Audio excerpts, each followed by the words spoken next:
नुकसान हुआ है।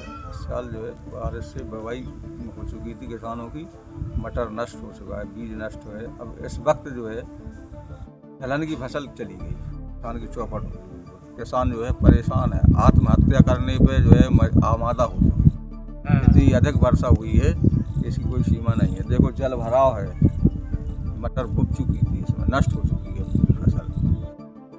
खाद भी गया, बीज भी गई, बखराई भी गई, सारी चीज़ें खत्म हो चुकी। मेहनत भी गई,